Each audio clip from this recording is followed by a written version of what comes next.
Hello and welcome to the Collapse Experiment. Today, it's going to actually be a short episode, but I do want to cover these two Jeffrey Epstein stories that came up a couple days ago. But it's enlightening. It tells us what was happening almost 20 years ago. 20 years ago, this stuff had been going on actually longer than that, probably back when Clinton was in office, right? So yeah, we've got this guy Jeffrey Epstein. Greetings, Earthling. Gotta love the chat. So yes, confirmed yeah, Jeffrey Epstein's history as an FBI source. Does it get any crazier than that? Not really. Not considering that, yeah, Epstein did do time. He was charged.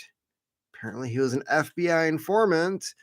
Enrique Tarrio, anyone? Yeah, Enrique. He was just convicted of sedition, conspiracy to commit sedition. I don't know what the hell considering that most of the evidence brought forth against the Proud Boys was a bunch of BS, somehow an FBI informant was convicted by the DOJ in Washington, D.C. Yeah, nothing like turning on your sources, because that's really going to encourage people to work with you in the future, if you know what I mean. So, yeah, back in 2007, the Department of Justice gave Jeffrey Epstein a sweetheart deal, and I'm sure he gave them some sweethearts as well. Uh, Deferred prosecution Epstein for federal offenses. Now, the federal offenses involved interstate trafficking of underage persons, recruiting those persons to engage in a commercial exchange of the oldest profession, if you will, in exchange for Epstein pleading guilty to Florida state levels of soliciting that crime and procurement charges. Yeah, so it's the timing. It's always the timing on this stuff. So we've got the deal was shocking in both its timing and its scope. It was made before the FBI had interviewed all of Epstein's victims and before the FBI had seized Epstein's computers. So they didn't know the level of what this guy was doing. And they were just like, hey, let's just make a deal with this dude because, our main boss is constantly flying on his airplane. Did I mention it's called the Lolita Express? Yeah. Great book, I guess, if you're into that kind of thing. Yeah, it immunized Epstein's known and unknown co-conspirators who were credibly accused of that stuff that I mentioned before, a rare and troubling agreement you will not find in any other federal non-prosecution agreements. So yeah, it's kind of weird. They had this guy on all sorts of stuff. And it's being pointed out in the chat that maybe, perhaps, he was part of Mossad. Yeah. Uh, it implicated both the U.S. attorney for the Southern District of Florida, Alex Acosta, and Main Justice in Washington, D.C., which approved of the plea deal, delayed the grand jury, and stopped victims from being notified of the agreement in violation of federal law.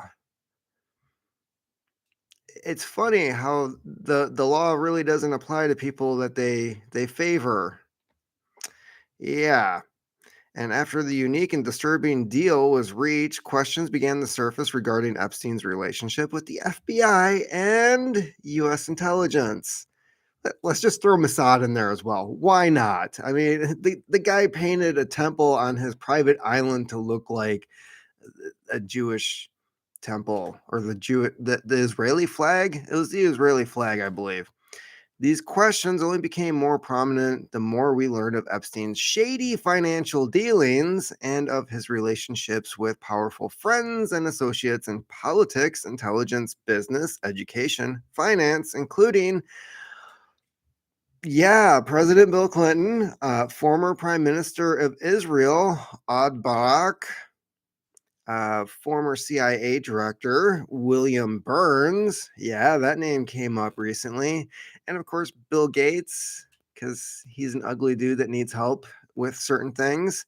And former Obama White House counsel Catherine Rumier. Rumier. Rumier? It's German. I have no idea. Adding to the intrigue were words of Alex Acosta, the then U.S. Attorney for the Southern District of Florida, who gave Epstein his non prosecution agreement.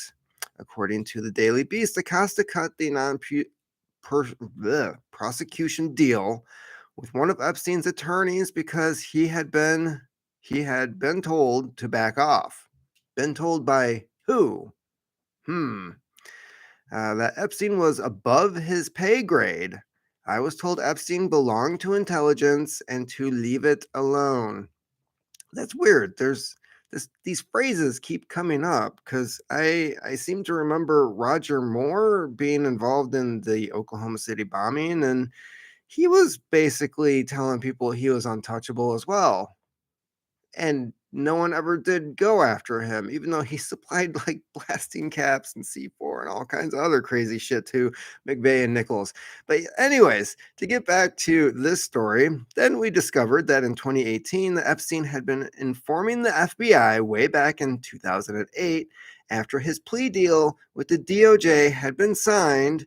The FBI's words, Epstein has also provided information to the FBI as agreed upon. Yeah. All right. And they've got the document here. You can check that out at the collapseexperiment.com. That raised the red flag and caused us to suspect that Epstein's relationship with the FBI went back further than 2008. So we demanded all of Epstein's interviews from the FBI. The FBI didn't deny these records existed. Instead, it hid behind the FOIA law enforcement exemption. Epstein's dead. So I wonder what that exemption is. Good news. We have defeated that exemption at least partially. In doing so, we have uncovered records concerning Epstein's history as a source for the FBI, and it dates back before his 2007 plea deal. And subscribers can read the rest here. And let's see here. This original article was from the Reactionary. So yeah, I guess if you want to get a subscription and look through some more FOIA documents, but I'm guessing the juicy bits are already in here. Say it ain't so. Yeah, that's an all right Weezer song. And let's see here. Let's get to the one that would piss off Noam Chomsky. And I gotta find it. Gotta find it. Yeah, unraveling the Epstein-Chomsky relationship. This is something Noam Chomsky doesn't want anybody talking about, probably because, again, he's an ugly dude that probably has issues with certain things. Recent revelations that the renowned linguist and political activist met with Jeffrey Epstein several times have surprised and confused many. Why was Epstein interested in meeting with Noam Chomsky? Why did Chomsky agree to meet him despite his past? The answer may surprise you. All right, let's see how long this is before I dive into it. And it's a pretty lengthy piece, but yeah, it's still going, still going. So I saw mention of MIT, and let's see. Oh, yeah, Woody Allen. All right, with his daughter wife. Is that what is that? I mean, he did import her, did raise her, and then divorced his wife to marry his adopted daughter. Yeah, that sounds like somebody that would be playing around with Epstein. On Sunday, the Wall Street Journal Post published a report detailing information contained within a trove of previously unreported documents of the deceased trafficker of nightly activities. Jeffrey Epstein. Those documents, which have not been publicly released and appear to have been passed solely to the journal, included Epstein's private calendar and meeting schedules. The documents, per the journal, contain thousands of pages of emails and schedules from 2013 to 2017. As the report notes, detail Epstein's dealings with several prominent individuals whose names were not on his flight logs or his infamous Little Black Book. Of context, one of those individuals is the renowned linguist, political commentator, blah, blah, blah, blah, blah, Noam Chomsky. Chomsky has previously discussed the Epstein case in interviews, who has maintained that Epstein's ties to intelligence agencies should be considered a conspiracy theory. That translates to is true. Had not previously disclosed those meetings. So he didn't disclose that he met with Epstein and was basically saying that anything about Epstein was a conspiracy theory, which means Chomsky's hiding something. When confronted by journal reporters, was evasive and ultimately admitted to meeting and knowing Jeffrey Epstein. Why did Chomsky meet with Epstein? According to the journal, Chomsky's meetings with Epstein took place between 2015 and 2016, while Chomsky taught at Massachusetts Institute of Technology, or MIT. Chomsky told the journal that he met with Epstein to discuss topics like neuroscience and other academics, like Harvard's Martin Nowak, who was heavily funded by Epstein. On a separate occasion, Chomsky again met with Epstein alongside former Israeli Prime Minister Ehud Barak, allegedly to discuss Israel's policies with regard to Palestine issues and the international arena. A separate date saw Chomsky and his wife invited by Epstein to have dinner with him, Woody Allen, and Allen's wife, Sun Yi Pravin. When asked about the dinner date with Woody Allen and Epstein, Chomsky referred to the occasion as an evening spent with great artists. Okay. When confronted with this evidence, Chomsky initially told the journal that his meetings and relationship with Epstein are none of your business or anyone else's. He then added that I knew him, Epstein, and we met occasionally. Okay. Before continuing further, it is important to note that aside from Epstein, both Ehud Barak and Woody Allen have been accused of having inappropriate relationships with underage individuals. For instance, Barak was a frequent visitor to Epstein's residence in New York, so often that the Daily Beast reported that numerous residents of the apartment building linked to Epstein had seen Barak in the building multiple times over the last few years, and nearly half a dozen more described running into his security detail, adding that the building is majority owned by Epstein's younger brother, Mark, and has been tied to the financier's alleged New York trafficking ring. So yeah, nothing like, let's see here. We've got, talk about the island, Lolita Island. Among other names I probably can't say here on YouTube. Talk more about Barak, not Barack, Barak. Woody Allen's case, he has been accused of his adopted daughter, Dylan Farrow, when she was 7 years old. What? Okay, I knew Woody Allen was a weirdo, quite the weirdo.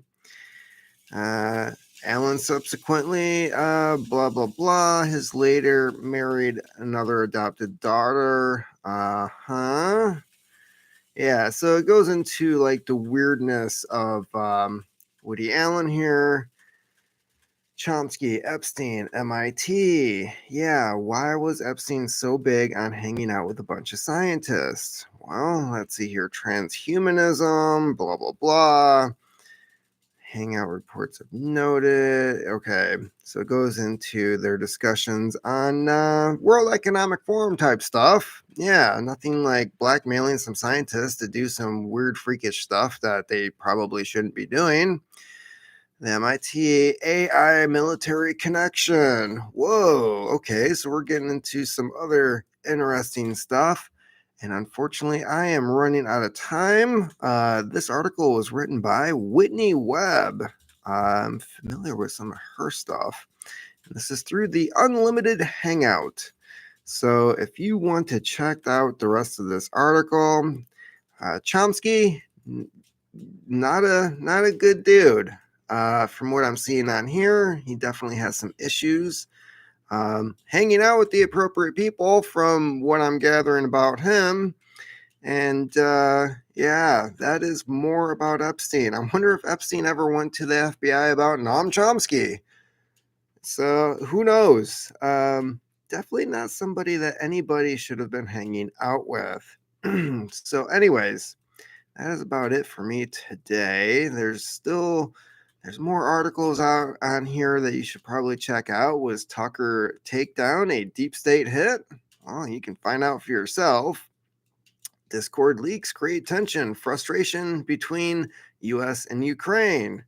Why wouldn't it? And let's see here. RFK Jr. says climate change being exploited to push totalitarian controls. That's kind of a no-brainer. Look at the World Economic Forum. So yeah, there's more to check out if you decide. And again, I've got to get going. So hope everyone's doing well. Take care. Keep on typing.